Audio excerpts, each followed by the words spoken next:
Hey everybody, today's video is going to be a little bit different than usual. I'm just going to share some thoughts that I've been having about this online world that we call booktube, that we call Substack, just this space where people share their love for books, their knowledge about books, a space that I find myself in, but that I often question my place in. So I actually wrote this up, hence why I have my laptop here. I will be reading the thoughts that I wrote out the other day because this just helps me to express myself much more clearly. So I've been thinking a lot recently about what it means to have a voice in the world, and particularly, as I just said, in the online literary worlds of Substack and booktube, which I have a very small, I acknowledge that, presence, but also a persistent presence that I've had for several years now and plan to continue to have in future. So in a world where anyone can post their unfiltered thoughts about everything, including old books and the literary tradition and history and the intellectual life and so on. These are, in my opinion, very sort of high and lofty and important things. Who really deserves to be read, watched, believed, subscribed to when it comes to these topics? Does everyone have the authority to speak on certain topics, specifically on the higher things in life, such as great literature? Do I have that authority?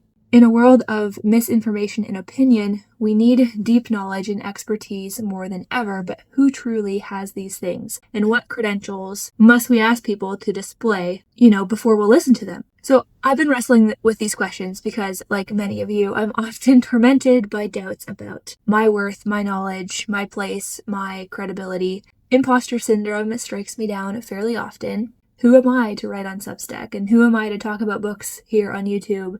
Why should people read my work or listen to anything that I have to say? And these questions are further complicated by the occasional nasty comment telling me to stop trying to sound smart or criticizing my interpretation of a book in a way that's meant to push me down rather than build me up and lead me to a better understanding. The world is full of people who claim to know more and to know better than me, and oftentimes they do. I just wish they would be more charitable about it. But does the fact that I am an expert in nothing, but am rather a generalist who reads widely and is interested in many things, mean that I cannot share my love for certain books and authors and ideas online? Can't share my love for them, but also just my thoughts and ideas about them. If only the experts, quote unquote experts, who are these experts? That's another question. But if only the experts have the right to enjoy and share and discuss these things, then a lot of us, including myself, need to just close our mouths and put our pens down right now.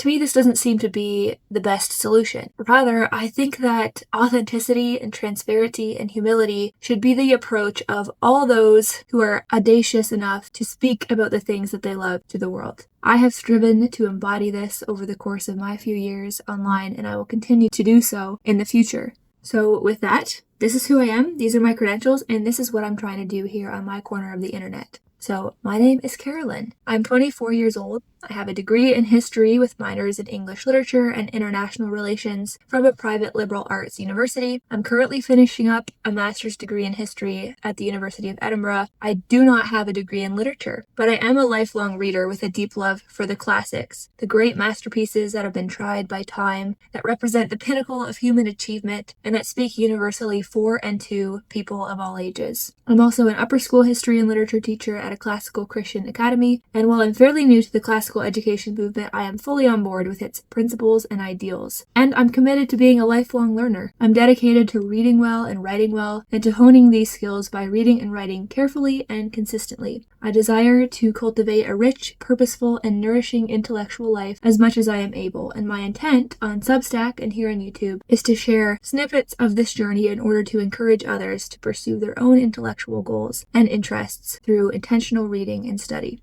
I believe that the intellectual life is worth pursuing because, first and foremost, it is, or it at least ought to be, directed towards truth. This is why I read and ponder and study and write and question and discuss and do anything with my mind and heart, really, to discern the truth about myself, about the world, and about God. And I believe that to think and to create are to participate in God's own nature and in His light. And thus, for me, contemplation and study are acts of worship of the one who set the order of the universe and made it beautiful. So there is a sense in which the intellectual life is not about us at all. We are reaching for something higher than ourselves and participating in something bigger than ourselves. We ought to stand in awe, to reverence, to bow down, to tremble. As A.G. Sertianges wrote in The Intellectual Life, the mind must be humble in order to receive truth. I love that word, receive. The intellectual life requires open hands and an open mind. It requires submission and the humility to acknowledge that truth is infinite and our minds are finite. Learning forms the soul, and virtue should be its outcome, and chiefly humility.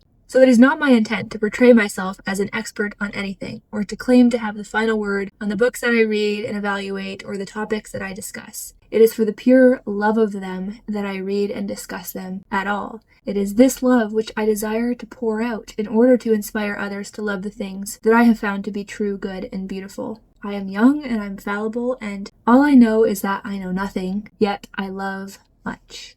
That is all I wanted to say about that. At this point that this video is going out, I have just over 7,000 subscribers here on YouTube, which is a small but substantial little community. But even though my reach is comparatively small to many, many creators out there, I still get those comments of people who sort of attack me or criticize me as if I'm trying to sound like I'm this expert and everyone needs to listen to what I say. And so this video is really in response to that, to say that I am not meaning to give that impression, because I do not consider myself an authority, even though I do have some credentials. I'm a lifelong learner, I'm a student of life, and that is my goal, is to ask questions, to investigate, to study, to share what I learn along the way, but not to teach as if I am an expert on anything. So my channel is not like a teaching channel. I'm not claiming to be some PhD who has the authority to tell you everything you need to know about certain things. I'm just sharing my journey as I discover what the world has to offer, what the literary world has to offer especially. So just wanted to put that out there and clear that up.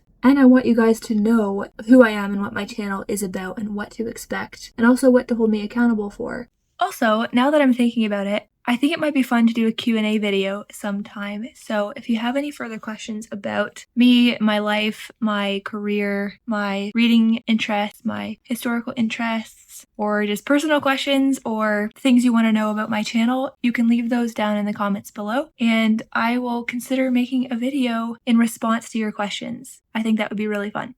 With that, I'll end this video. Please give it a like. Please leave me a comment if you have any questions or concerns or encouragements. I appreciate that. If you're not subscribed and you would like to, please do, and I will see you again very soon in the next video.